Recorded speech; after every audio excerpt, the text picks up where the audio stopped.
Buenas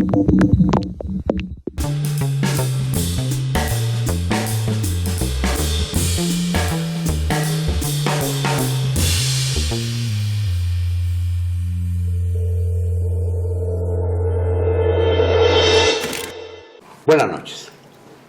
Me acompaña esta vez el ministro en retiro, José Ramón Cosío. Hola, Carlos. A quien le agradezco mucho que esté aquí, porque este hombre, que estuvo en el máximo tribunal constitucional durante 15 años, 15 años, ahora pues está, yo creo que a salvo del bullicioso mundo externo en el Colegio de México. Así es. Como profesor. Como profesor. ¿Y esa es tu única actividad? Básicamente estoy en eso, sí. Exministro en funciones, pero conservan, como el caso de Olga Sánchez Cordero, Así se le es. dice ministra en retiro. Así es. Y pues obviamente este hombre domina todo lo que tiene que ver con constitucionalidad. Y tengo entendido, ministro, que ha seguido en detalle un asunto que al parecer te preocupa, que es el del retiro del apoyo a las estancias infantiles. ¿Cómo no? ¿Por qué te interesó el tema? Mira, yo creo que darle dinero a la gente resuelve muy de inmediato sus problemas. Creo que la gente efectivamente tiene un gasto corriente, puede comprar bienes, puede no comprar bienes. Pero me parece que lo que la gente necesita son apoyos mucho más integrales. ¿Qué hacemos con las estancias infantiles? Le damos dinero a la madre. ¿Es la madre a quién se lo da para que cuide al hijo, para que lo eduque, para que revise su situación de salud, su nutrición, etcétera? Creo, con toda franqueza, que no resuelve una parte muy importante de los problemas otorgar dinero en efectivo a las personas. Pongo un caso, ahora regresamos a tiene que ver con las estancias donde las mujeres que son golpeadas y maltratadas van y se refugian. ¿De qué les sirve a estas pobres mujeres tener el dinero en efectivo si están cerrando los lugares donde ellas, sus hijos, se pueden ir a refugiar de una persona que los golpea? Creo que no resuelve las cosas, las entregas exclusivas y directas de dinero. Que además, en el caso de las mujeres golpeadas, que es otro tema, como en el de las estancias infantiles, se supone que son recintos donde hay gente, digamos, capacitada. Por supuesto. Para tratar ya sea sí. a los niños o a las mujeres sí. Que son maltratadas. Y con el dinero en efectivo, pues quién sabe qué tipo de asistencia profesional puedan tener. Exactamente. En una estancia infantil tienes trabajadoras sociales, tienes médicos, tienes pedagogas, en condiciones unas mejores, unas peores, en fin, pero se les da de comer, tienen unos menús razonablemente equilibrados en cuanto a la nutrición. Entonces creo que es una forma integral de cuidar a estos chiquitos que están en estancias infantiles mientras sus madres trabajan o están en otras actividades. Por eso no creo que sea una buena idea. Me parece que el Estado no debe volverse un Estado asistencialista, simplemente entregar dineros, sino un Estado que proteja integralmente a las personas con educación, con salud, con empleo, en fin, con un conjunto de bienes que por los demás son los que marca la Constitución como derechos humanos. Entregar recursos en efectivo me hace pensar, no sé, a José Ramón Cosío, en la caridad cristiana. No sé, dar limosna. Puede ser esa es una solución y realmente no... Pero puede resolver el problema inmediato, por ejemplo, de falta de comida. Por supuesto. A mí una persona me decía, y una persona con una triste experiencia en este sentido, cuando se le da dinero a las mujeres golpeadas, estamos hablando de las dos cosas, es muy probable que el marido vaya, se lo quite, la golpee, se embriague y entremos en un círculo, porque lo que no tiene es un lugar de protección. Imaginemos una mujer que logra finalmente romper este círculo de violencia, ir a este espacio, ella se cuida ahí, empiezan a ver los problemas de la patria potestad, de la custodia, de los alimentos, es decir, es integral la respuesta. Una mujer a la que se le da dinero, bueno, está bien, le resuelve ese día, pero ¿cómo enfrenta a un marido violento? ¿Cómo enfrenta a un marido que bebe?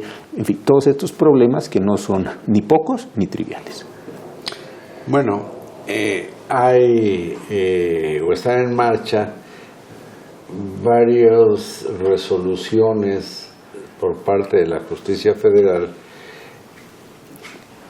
para resolver las solicitudes de amparo en el caso de las estancias infantiles. Sí, cómo no.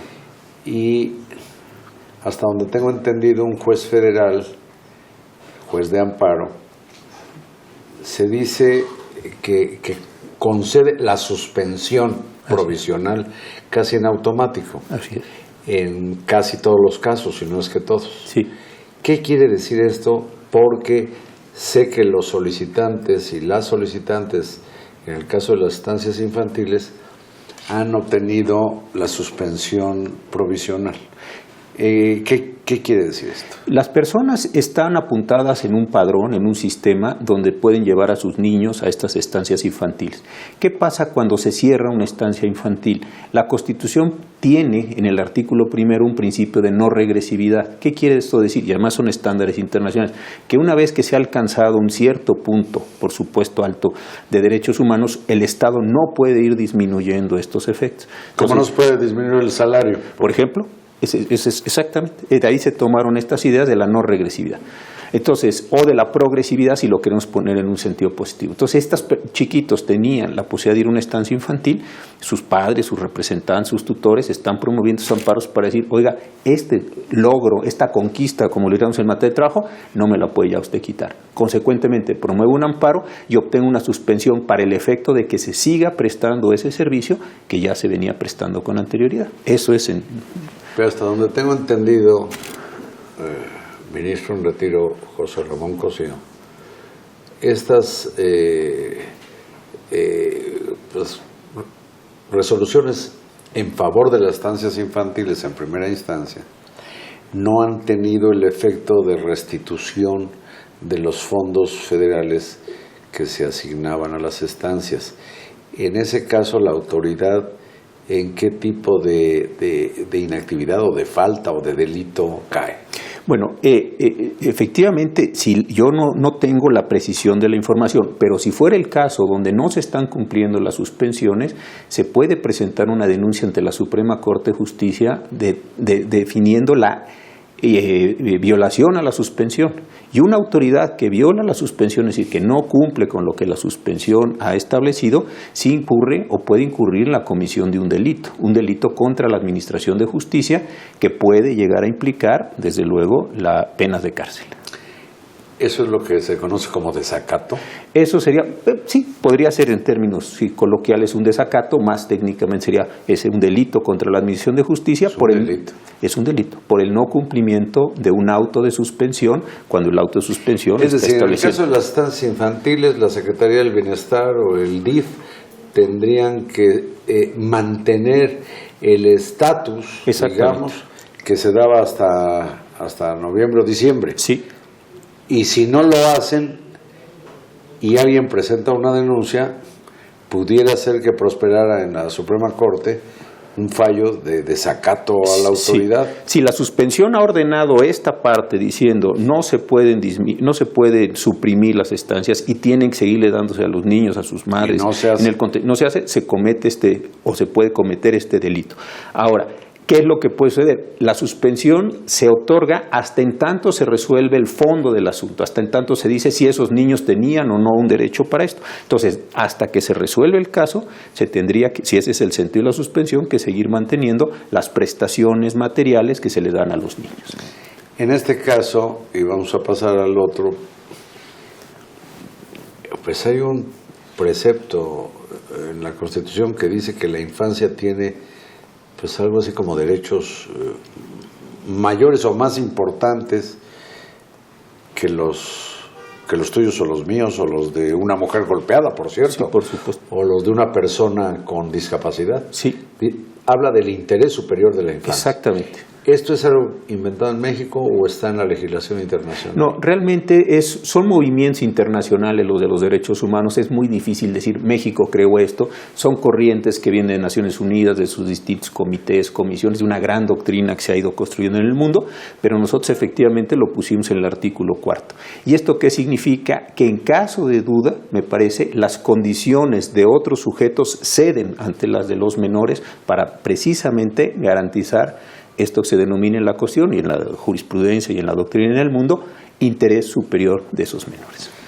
Bueno, en el caso de las estancias infantiles, algunas han quebrado, otras madres y padres de familia están llevando a sus niños, como dijo el secretario de Hacienda, pues a la casa del abuelo o de la abuela. Pero ¿qué pasa con los recintos en donde se protegía a las mujeres golpeadas? Bueno, al final de cuentas entiendo que después de una crítica muy fuerte de las asociaciones, de los grupos sociales, llegaron a volver a asignar los fondos. Sí, eso sí me parece que hubiera sido de verdad. Lo que llama mucho la atención es el caso de los niños, porque como decía yo, con respeto a todas las personas golpeadas, pero en particular las mujeres maltratadas, pues los niños tienen que procurarse de una manera mucho más especial. Y en el caso de las estancias, pues hay niños que ya quedaron acompañando a su papá o arrimados con la hermana, la tía, la prima, los hermanitos, corriendo a veces un peligro que no ocurría en las estancias. Exactamente. Y ahí viene otra cuestión, con la mayor consideración. Las abuelitas los pueden querer mucho, los pueden proteger, etcétera, pero darles la educación integral, darles los servicios de salud, darles ese conjunto de elementos que sí se dan en una institución, que por lo demás siguen estando financiadas por el Estado y supervisadas por el Estado, porque a mí me parece también una mala solución decir, bueno, es que las estancias infantiles eran negocios privados. No eran negocios privados, la gente también tenía un margen de ganancia. Y si hubiera problemas debieran por atacarse y resolverse, uno por uno. De corrupción o de niños fantasma. Perfecto. Y si hay uno malo, cerremos esa estancia. Bueno, no quiero sorprender la buena fe de José Ramón Cosío, pero pues también es un ministro en retiro al que pues le tocó una especie de zape presidencial por haber opinado a propósito de un memorándum del presidente Andrés Manuel López Obrador. ¿Aguantas aquí? Claro. No se pierda usted mañana el asalto a la razón para ver qué con esto que dijo el ministro. Muchas gracias, José Ramón. Gracias, Carlos. Gracias a ustedes y hasta mañana.